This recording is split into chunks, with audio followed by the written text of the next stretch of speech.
Tirur Gulf മാർക്കറ്റിൽ കസ്റ്റംസിന്റെ പരിശോധന. Company പേരുകളിലുള്ള വ്യാജ വാച്ചുകളുടെ ശേഖരം പിടികൂടി. കമ്പനി അധികൃതർ നൽകിയ പരാതിയിൽ തിരൂർ പോലീസുമായി ചേർന്നാണ് പരിശോധന.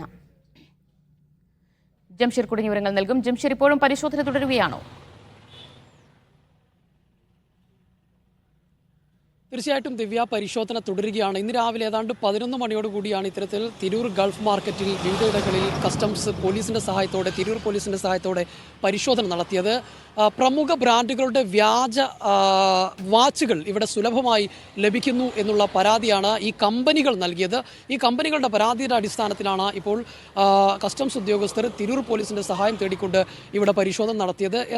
നിലവിൽ ഇപ്പോൾ ഏതാണ്ട് 6-ലധികം കടകളിൽ പരിശോധന നടത്തിയതിൽ ഇത്തരത്തിലുള്ള വ്യാജ വാച്ചുകളുടെ വലിയ ശേഖരമാണ് പിടികൂടിയിട്ടുള്ളത്. എന്നാൽ ഇതിന് സംബന്ധിച്ചുള്ള കണക്കുവിവരങ്ങൾ ഇപ്പോൾ ലഭ്യമായിട്ടില്ല. കാരണം ഇപ്പോഴും പരിശോധന തുടരുകയാണ്. വലിയ തരത്തിലുള്ള വ്യാജ വാച്ചുകൾ ഇത്തരത്തിൽ ഈ ഗൾഫ് മാർക്കറ്റ് വഴി വിൽപ്പന നടത്തുന്നു എന്നുള്ളതായിരുന്നു വിവരം. എന്നാൽ ഈ വിവരം ശരിവെക്കുന്ന രീതിയിലാണ് ഇപ്പോൾ പരിശോധനയിൽ ഉടനീളം ഇത്തരത്തിലുള്ള വ്യാജ വാച്ചുകൾ ലഭിച്ചിട്ടുള്ളത്. അതേസമയം ഈ വ്യാപാരികൾ പറയുന്നത് മാർക്കറ്റ്, അതായത് ദക്ഷിണേന്ത്യയിൽ തന്നെ ഏറ്റവും വലിയ മാർക്കറ്റാണ് ഗൾഫ് മാർക്കറ്റ്. ഈ ഗൾഫ് മാർക്കറ്റിനെ തകർക്കാൻ ചില ലോബികൾ ശ്രമിക്കുന്നുണ്ട്. അതിൻ്റെ ഭാഗമായാണ് ഇത്തരത്തിലുള്ള ശ്രമങ്ങളൊക്കെ നടക്കുന്നു എന്നാണ് ഈ മാർക്കറ്റിലെ കച്ചവടക്കാരായിട്ടുള്ള ആളുകൾ പറയുന്നത്. ഏതായാലും ഇപ്പോൾ ഈ കസ്റ്റംസിൻ്റെയും പോലീസിൻ്റെയും നേതൃത്വത്തിലുള്ള പരിശോധന തുടരുകയാണ്.